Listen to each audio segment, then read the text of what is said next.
Episode 19, Nurturing the Soil Food Web with Dr. Elaine Ingham. Welcome to Thriving with Nature, a podcast that gives you the tools you need to live a modern lifestyle that helps regenerate our planet. And now your host, Hayley Weatherburn. Welcome, Thrivers, to Thriving with Nature podcast. We have an extremely special guest on today. I just want to welcome you, Dr. Elaine Ingham. Thank you so much for your time. Glad to be here. For those of you who don't know Dr. Elaine Ingham, she's a world-renowned microbiologist and soil biology researcher and founder of the Soil Food Web, which is an amazing website you have to go and check out. She's made everything so easy to understand. She's known as a leader in soil microbiology and author of the USDA's Soil Biology Primer. So we have someone who's been, how long have you been doing the research in this? For about 45 years. If there's anyone you want to talk to about soil biology, we have the number one person here. So I'm just extremely honored. And so I guess the first thing I want to ask you is, what led you to a life passionate about the life in soil? I guess it really disturbed me that people pour on toxic chemicals and then think that that's going to be edible food. When we know that when you kill the biology in the soil, or we now know that when you kill the biology in the soil, you reduce the ability of the plant to access the nutrients that are in the soil. There is no soil on this planet that lacks the nutrients to grow plants. So why are we putting on inorganic fertilizers? This is nuts. If people really understood, they would never, ever take those toxic inorganic salts. Every single fertilizer is an inorganic salt, and you're killing the organisms in the soil. You're killing your plants. You're making it hard for them to be healthy. They can't get the nutrients that they need. Does this not sound like a story of woe and dismal? What are we doing to ourselves? Yes. And so we have to get this news out to everybody that there's no reason to be doing this to ourselves. It's why we're sick. It's why we're not healthy, because the food doesn't have the nutrients that you require. It means your immune system is going to be suppressed. You're not going to be healthy. You're going to be tired. All those, all those sad, woeful things. And there's an easy solution. Start, cycling your own nutrients. Take the waste plant material, turn it into really good compost. Apply those sets of organisms that do all these benefits to your plant. And take the nutrients that are in your soils. As I said, there is no soil on this planet that lacks the nutrients to grow plants. You just have to convert it from a plant unavailable form into a plant available form. Right. Really interesting. We're going to get right into that. I did soil advocacy training with Kiss the Ground recently, and that's where I was introduced to your amazing video series on your website. Go to soilfoodweb.com and then click how it works, and you've just made these beautiful cartoon illustrated diagrams and videos explaining exactly this. So I guess so you had a hypothesis. You could feel your heart breaking when you saw people putting toxic soils in the chemicals, and then so you had a hunch. You're like, something's going on here and I need to find out what it is. Is that sort of the journey that took you to find these answers?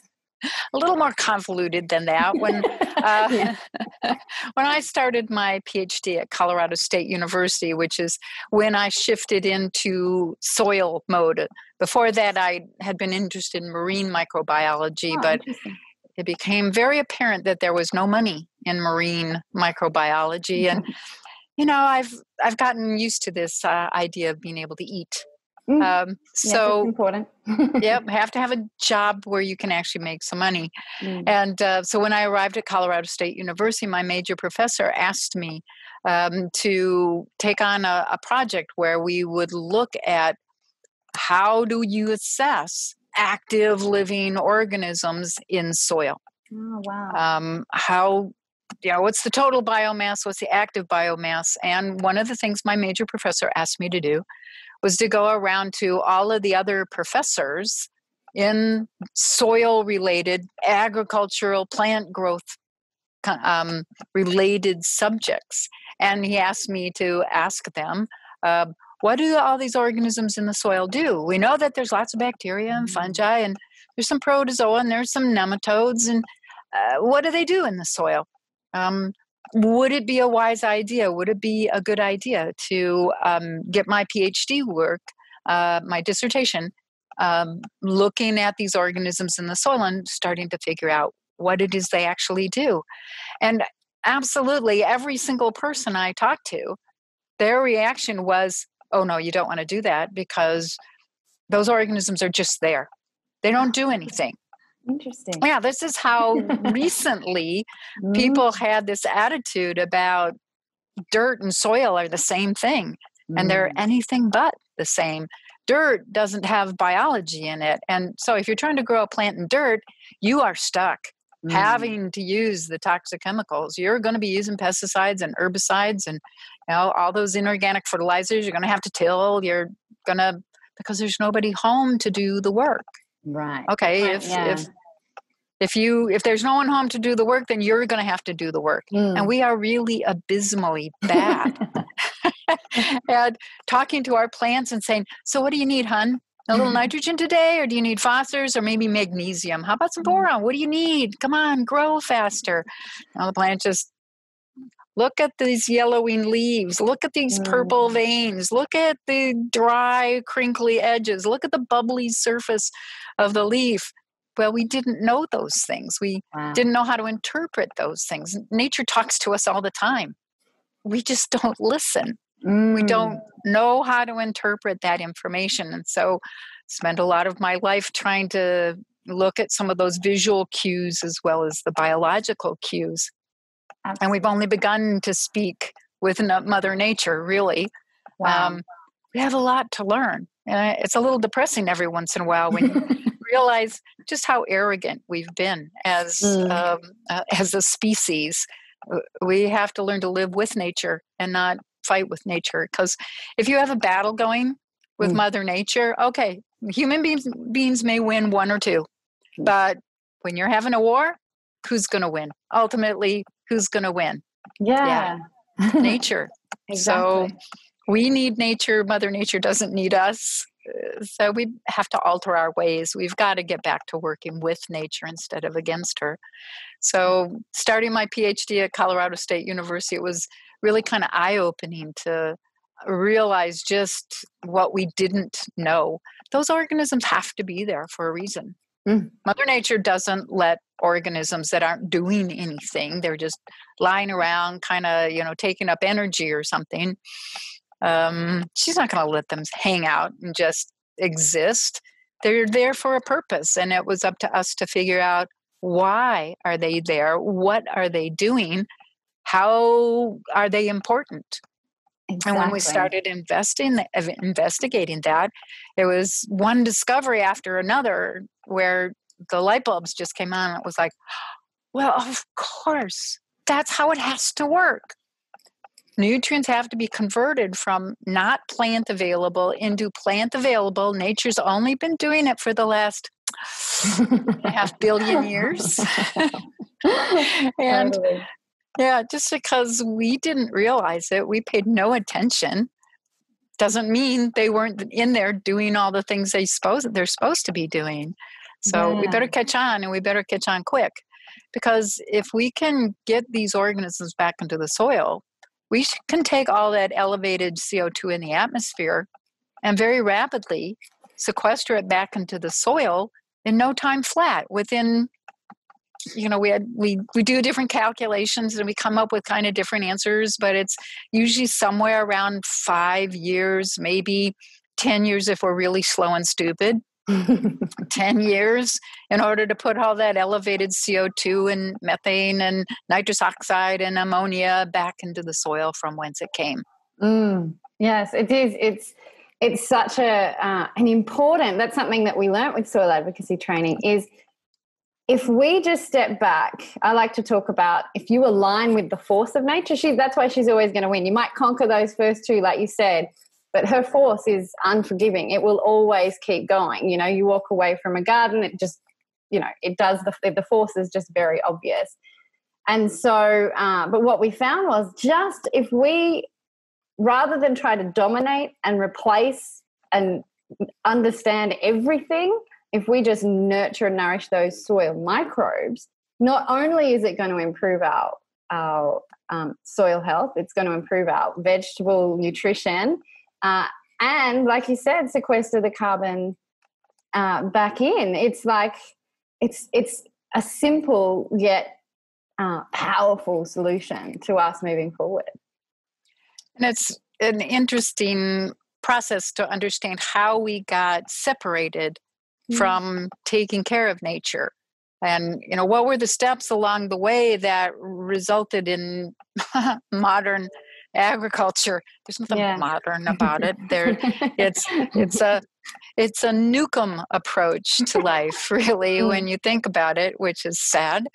But you and, you know, we were feeding the world. Human beings were feeding all the humans on this planet for, you know, ever since there have been humans on this planet. So, you know, what happened that the Monsantos of this world, the Bayers, the DuPont, the chemical companies, oh no, if we don't have these inorganic fertilizers and pesticides, we can't feed everybody. We have no, but we are growing more than enough food to feed everybody on this planet. Yeah, that's a total lie that they're using to try to make us feel like, oh, I've got to use these toxic chemicals. It's a total lie that we are not making enough food to feed everybody on the planet. The problem is our distribution of that food.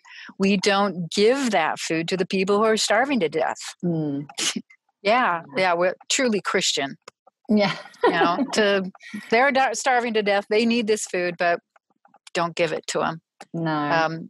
So things have to change. Yeah, definitely. So let's stop destroying the soil, because ultimately we will reach that point where we aren't growing enough food to feed people. And that's where it's going to get really nasty. Please let us never go down that pathway. Let's get this biology back into the soil where these organisms do all of the work for us. Exactly. Yeah, exactly. So speaking of these organisms, and for those who've never heard of what a soil food web is, can you give an example? I do have a screenshot of the soil food web that I can share, but I'd love for you to explain to people what the soil food web is.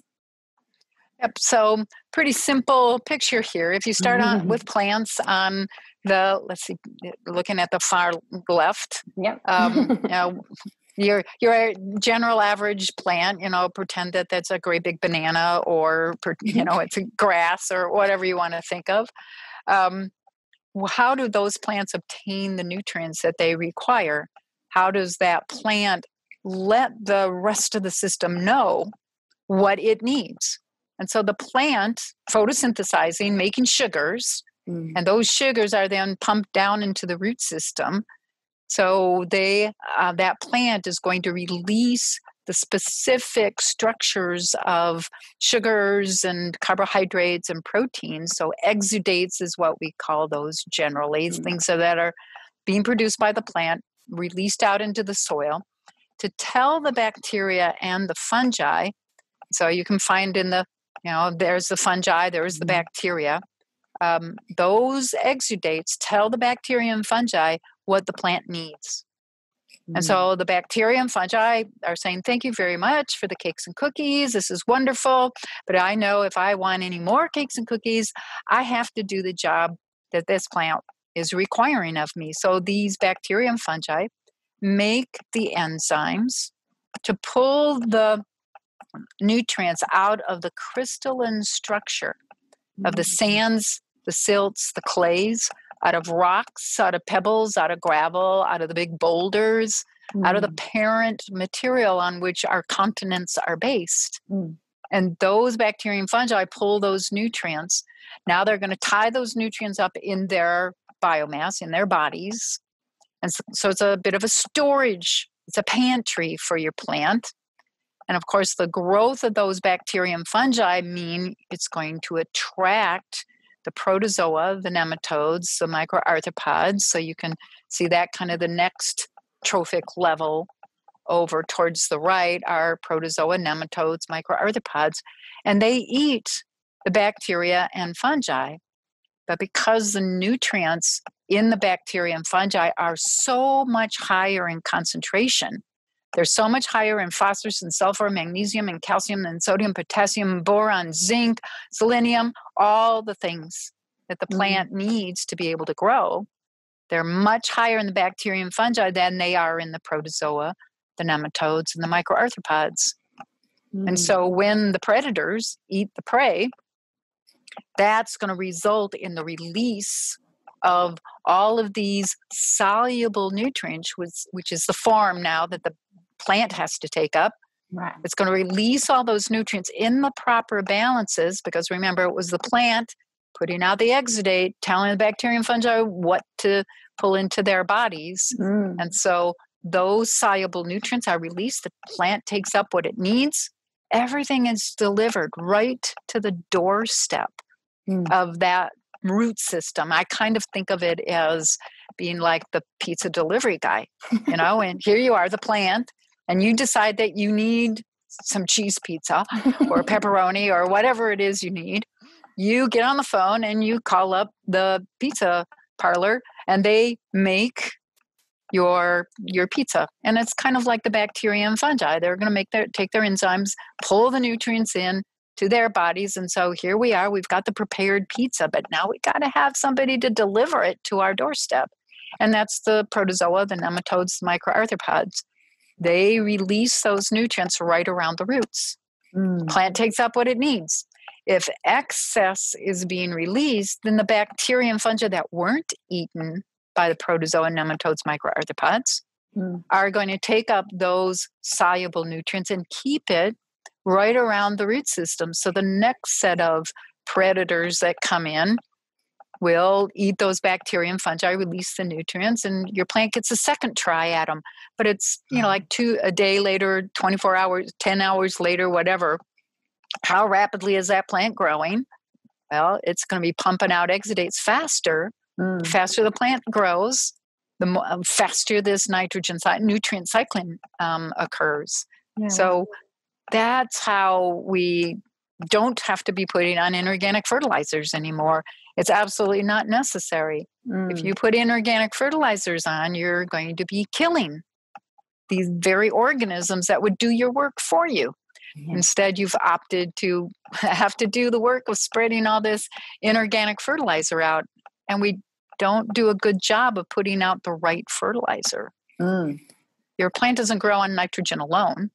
It's got to have all those other nutrients. And I don't know if any of you have looked at how many essential nutrients plants require from soil.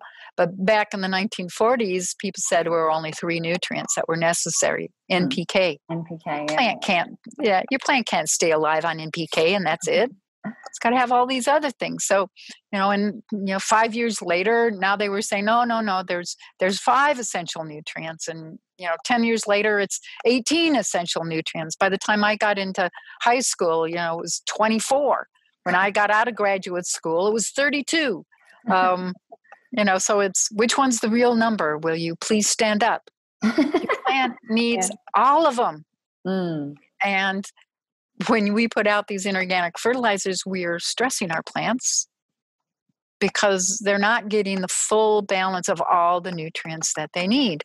If your plant can't get the nutrient it requires, it's going to be subject to pests and to diseases attacking.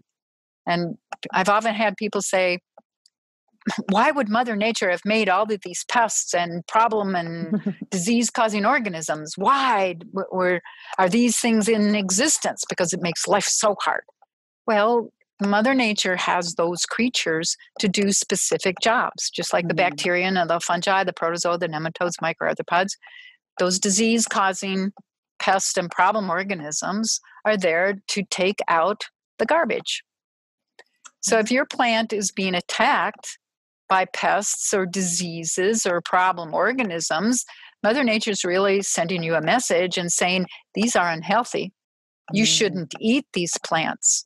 Right. Because they don't have the protection. They don't have the nutrition in them to be able to guard themselves against the diseases and the pests and the problem organisms.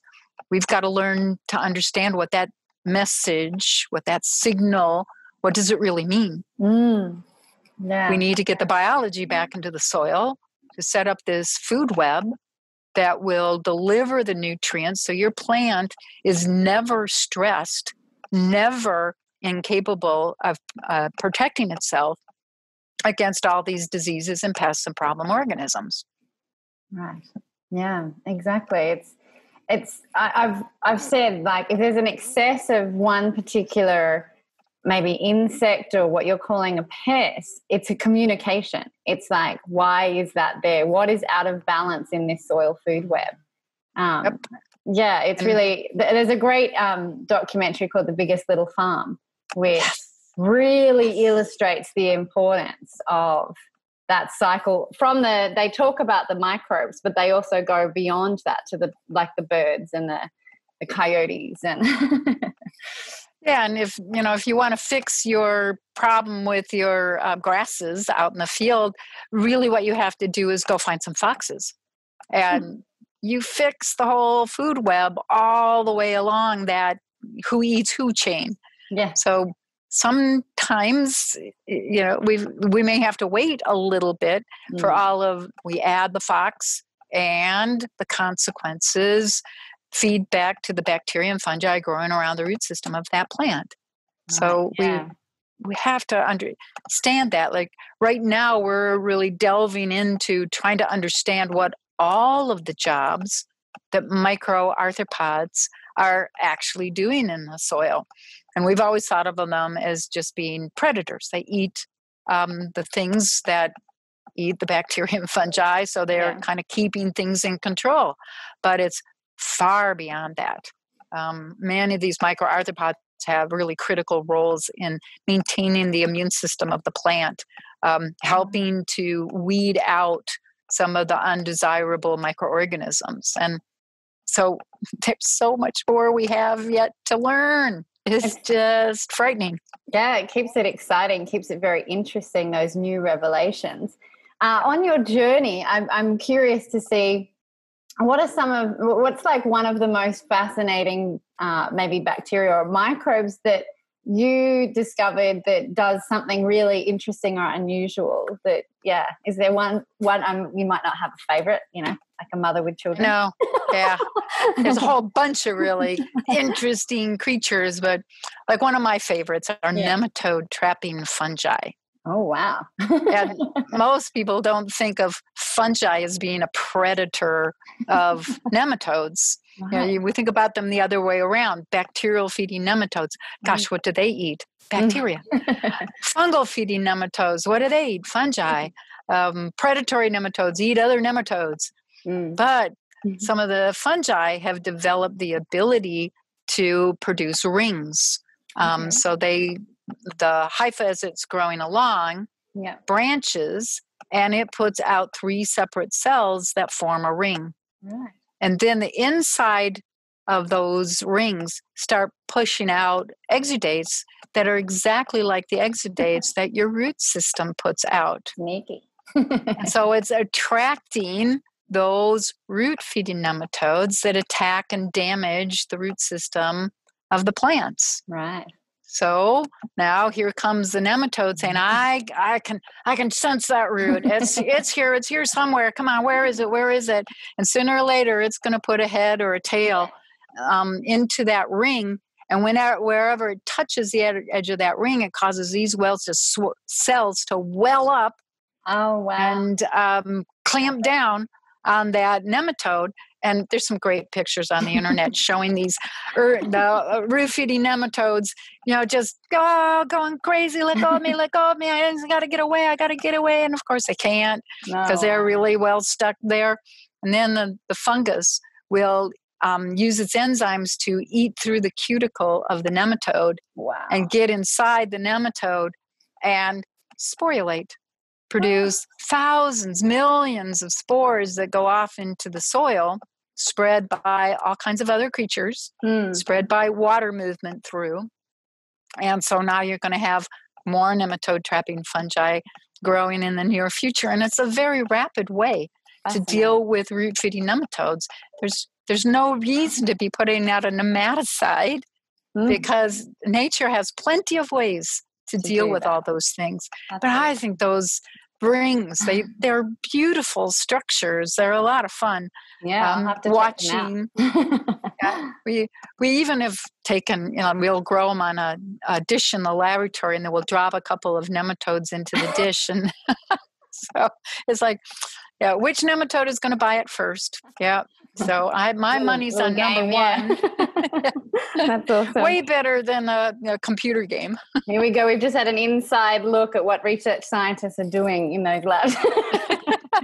What are we really doing in here? It's awesome. But there's so many other, there's like stellate amoeba that look like stars that you go on the top of your Christmas tree. There are, so I could go on and on. I know. Well, I want to bring this back to home for people. I want to, so you've said there's no soil on this planet. That that lacks the nutrients. Right. Okay, that's great to thank you for reiterating. So for those people, this is the thing. So yes, if you're growing in the ground, which allows this, infinite access for these bacteria and fungi and all these microbes to reach to get the nutrients. What if for those people that are growing in pots or growing a raised bed, I have a raised bed here. I don't have a big enough garden.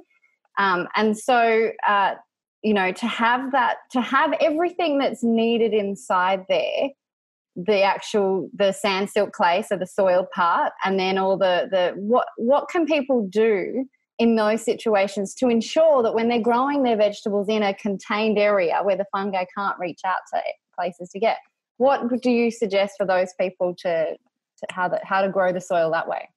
You want to get adequate organic matter into that pot, mixed into the sand, silt, and clay.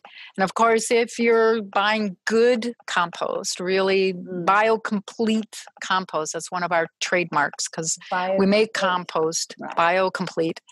It has all of this food web already in it. And so you mix that into your soil and you get all these organisms doing all of these things. You've got the organic matter to help feed those microorganisms until your plant gets back up to speed, putting out the exudates. Your plant goes, oh, look here, microorganisms, put out some exudate. Tell these guys what we need them to do. Right. So it can take a little while for the populations to grow up and get to an adequate level to allow enough nutrient cycling for your plant to then be very, very healthy. It does mean in a pot or in a small bed where you only have the inputs of the plants that are growing there.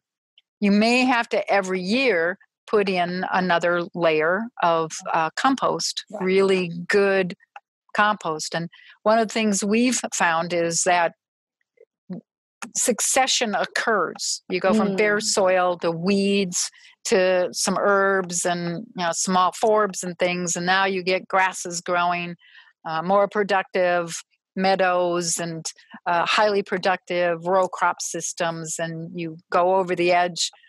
That all of the systems I've mentioned so far are bacterial dominated. Right. But fungi start to creep higher and higher, more and more of the food web is going through, and the energy is going through fungi.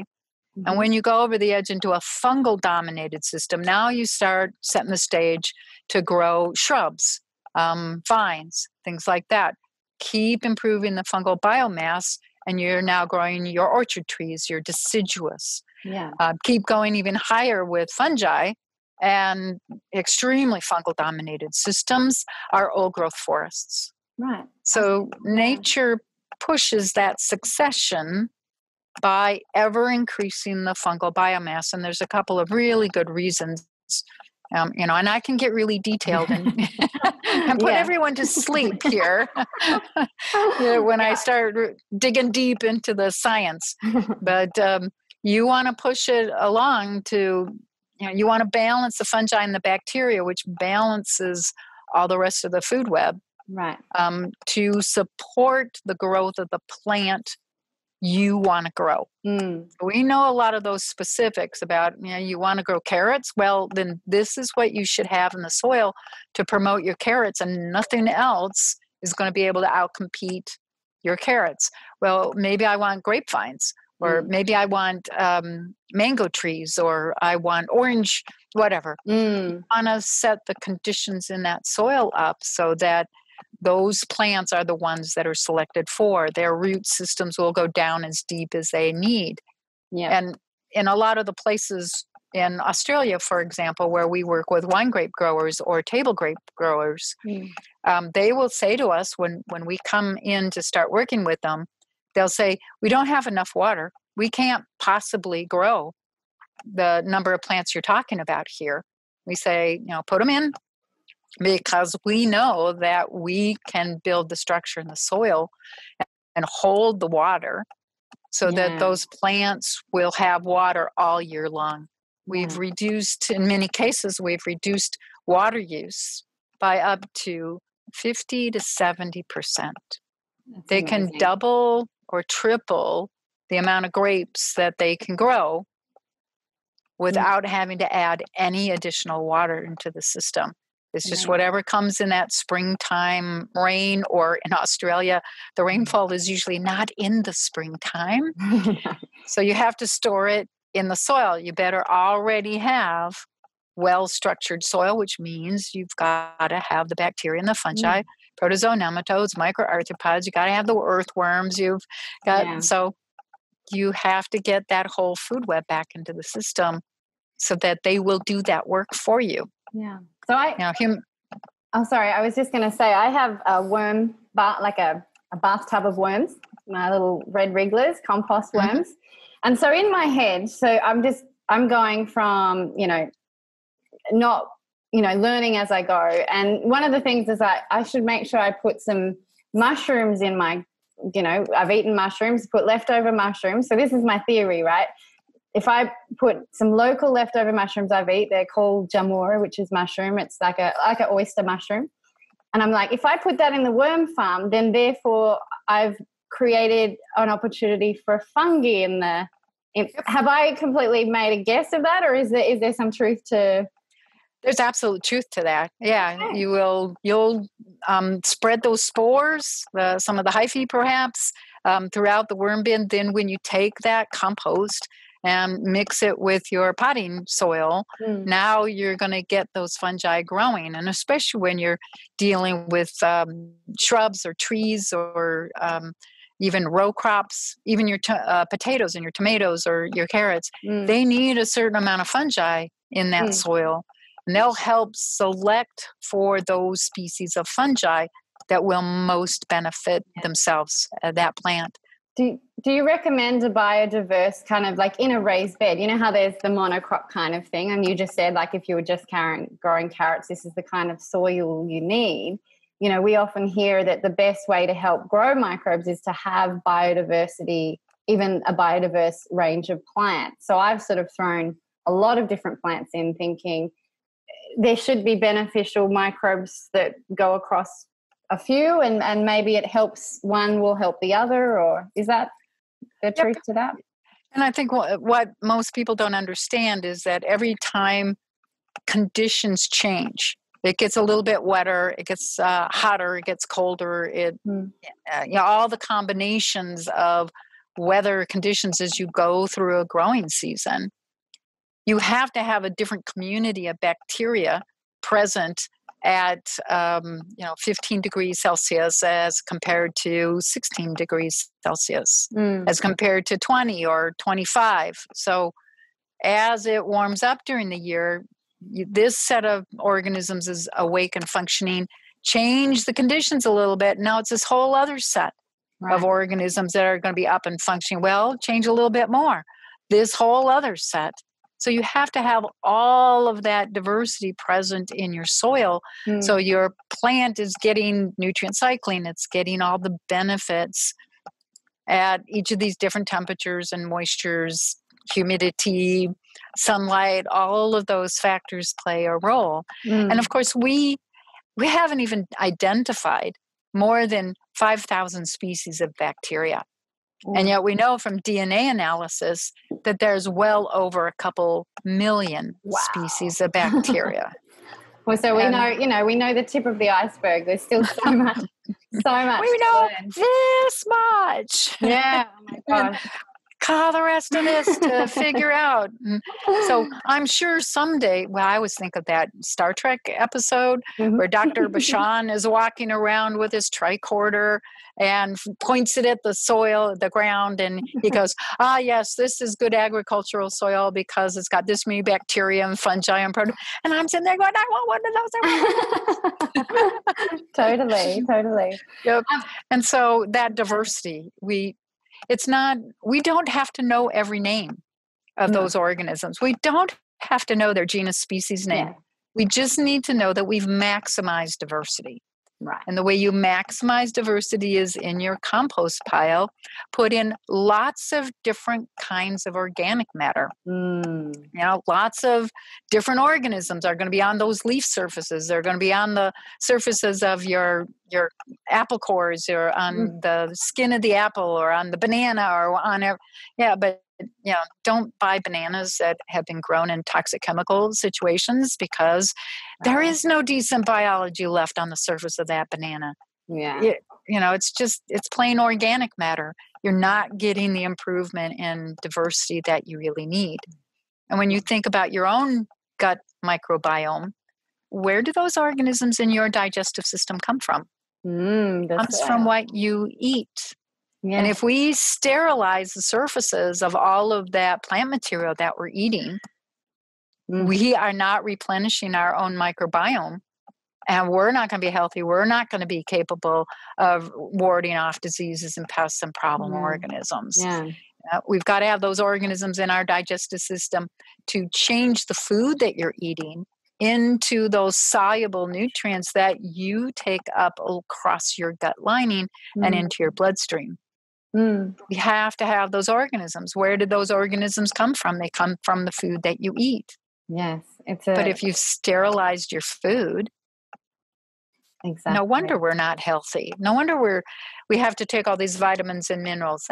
That drives me crazy too, because it's insane. You have to take vitamin pills. It's like it's again like us trying to work out what calculation of what elements inside the soil. If we step back and just nurture and nourish the microbes in our guts, that's it will do what we need to do, and it'll maintain the health. Which brings me, this is a great little segue. I'm about to embark on a project because I have a hypothesis. My brother likes to remind me it's not a theory, it's a hypothesis. And so, I've heard of this method of where you plant a soil in a particular way. For example, you put the seeds in your mouth for 10 minutes and you'll plant the seeds, and there's a few other things. And then every day you go, after you've woken up in the morning barefoot, and you stand in that particular area of the garden and you just wash yourself down. And then at nighttime, you're soaking your feet. So again, you're pulling the toxins from your water, and then you water that plant. So my hypothesis is, and the project I'm about to embark on is called the Living Supplement Garden, is that we can grow our own medicine cabinet. And I'm curious to hear what you think, or what comes to your mind when the toxic water that we're putting in on this plant, and I mean, it's not going to be that toxic, depends how toxic you are, of course, but it's not that much. But these particular plants, it only has to be a few that you grow in this living supplement garden, that if you start eating that, daily, add to a bit of your salad or whatever, the plants are going to grow the exact nutrient composition and the microbes that your body is lacking. With the knowledge that you know, what's with that hypothesis, what comes to your mind with that? Well, I sure would like to follow the sets of bacteria, fungi, protozoa, nematodes in the soil, in the water, on your surfaces. Because if you're healthy, you have to have a really good layer of all these beneficial organisms all over your body. You know, people always get all worried about body odor. And so they put on, you know, another chemical deodorant. Yeah. Well, you just killed everybody there, and no one's left to protect you. And so now you get some really bad things growing under there that the next time you get a little sweaty or perspire, you're going to start promoting those anaerobic organisms, and you smell bad. You develop a really bad case of body odor. Yeah, wow. Get that normal set of microorganisms on your surfaces, and you don't have a problem with body odor. They're aerobic. They don't produce the stinks and the smells. So it's kind of the same thing that you're talking about, is you want to make certain that you're delivering your beneficial organisms to your plants, and then they're going to help return that to you you get, it's feeding biofeedback is positive, and so everything benefits from it. Interesting. Now, you take city water that's got a lot of chlorine and chloramine in it. What are you doing to the organisms when you water with that chlorine and chloramine? Typically what we do is make sure that we take some compost, we run that water through the compost. So now you're getting all the really good beneficial organisms plus the humic acids. The humic acids will bind the chlorine and the chloramine, so they're not going to kill anything. Right. And that's what you water your plants with. So, it'd be interesting to have two treatments where you're just taking the city water straight and putting it on, and how much damage is happening, how rapidly are you going to get a set of microorganisms that can deal with the chlorine and the chloramine. And, then we're going to have another treatment where you're putting on the compost treated water where they're not being challenged by the chlorine and the chloramine. Which one is better for you? See, then you're going to have to do the left hand and the right hand different. Yeah, exactly. I mean, that's where it gets into got to keep the the experiment quite consistent. So there's quite a lot of things I've got to think about here. But something that you said, actually, because I was thinking it was the toxins and the negative stuff that there was going to be biofeedback on. But what you're saying is it could potentially be you're introducing the positive bacteria that knows how to look after and keep you healing that into the plant. So it does the same thing with the plants to create that. So that's that's something I hadn't even thought of. So I appreciate that. So people, those people that are starting to get fascinated by this, I mean, I personally could talk to you for another couple of hours. But for those people that do want to get more time with you, do want to learn more, and the lifetime skill that you would have from being able to analyze your own soil and just go, okay, these things are missing, knowing exactly what microbes and how to, nurture that soil food web. How can people do that? I believe there's a course, the foundation course. Is that on your website? Yeah. So the foundation courses, the first series of lectures is the theory, where we go through the science behind, so we delve a little bit deeper than I've been able to do today. Yeah. Try to present it in very simple, easy to understand language. We don't go off on, all of the academic, and where people just kind of glaze over and go, what are they talking about? Put it into English that everybody can understand. Yeah. And then the second of the foundation courses is how do you make really good biocomplete compost? How do you make that? And it's really simple. We do some really small scale things, some intermediate size things, and then larger scale things. And we talk about how you would shift what you would do. You're going to end up with the same results. It's really pretty easy. You need a thermometer and a pitchfork, basically. Yeah, wow. And then the next one is, okay, it's not always that easy to put down solid compost.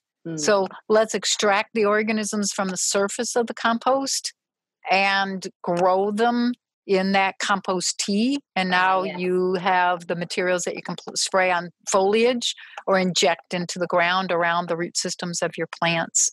And then we teach people the fourth foundation course is learning how to use a microscope. And, we've never had anybody who just couldn't learn that, couldn't get it figured out. So this is not something you're not likely to fail it. It's, and gosh, the biggest problem is people will be looking through their microscopes and looking at what's in their soil and going, I don't see it. Oh my gosh, look at that thing, look at it. And now you've got to follow it. And you're trying to keep up with it as it's running around inside your drop of water that's on your microscope slide. We talk to our nematodes. We talk to protozoa. I'd probably name them if I could. Yeah. George, don't do that. That's awesome. Don't you eat that fungal hypha. Exactly. Yeah. So I will put a link below in the show notes. You will find them also on the website. And of course, soilfoodweb.com. I definitely recommend go and click how it works. It will just blow your mind. It's really quite simple. And we need to get that out there. The sooner more of us are nurturing the microbes on this planet, climate change can reverse. Our nutrition, our health as humans can reverse. It's a very easy thing that we can all be involved in. And if you cannot grow your own, start looking for people who are nurturing their microbes, right? Yep.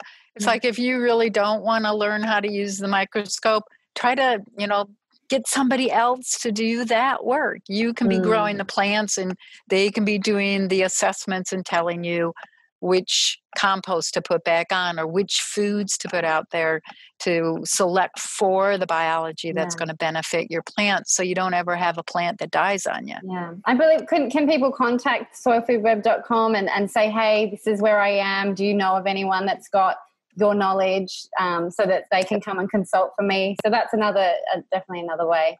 Yeah.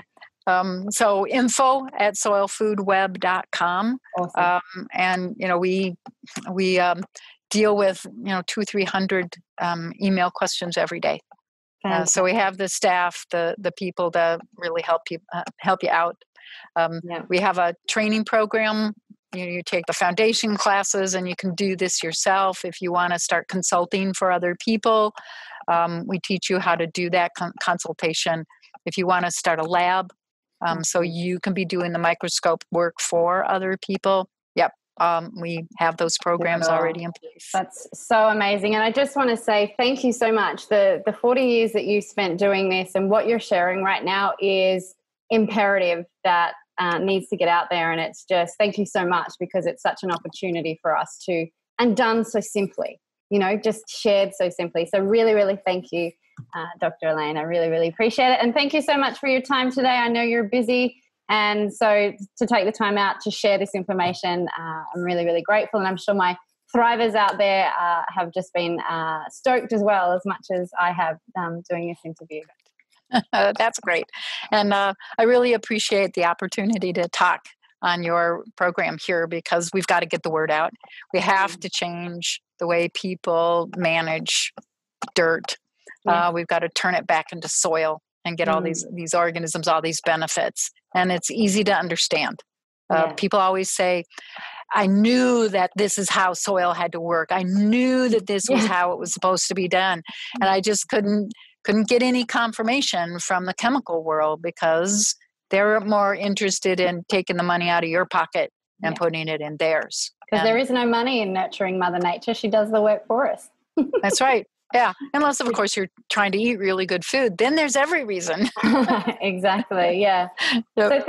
So thank you so much. For those thrivers that have listened to this on the podcast, this will be on YouTube as well because we have shown, obviously, the soil food web if you want to see what that looks like. But yeah, thank you so much, Thrivers. Have an amazing week. Thank you, Dr. Elaine, and I'm going to hit stop. So have a nice day. Okay. Thank you very much. Hey, if you enjoyed listening to my podcast, remember to subscribe to hear more.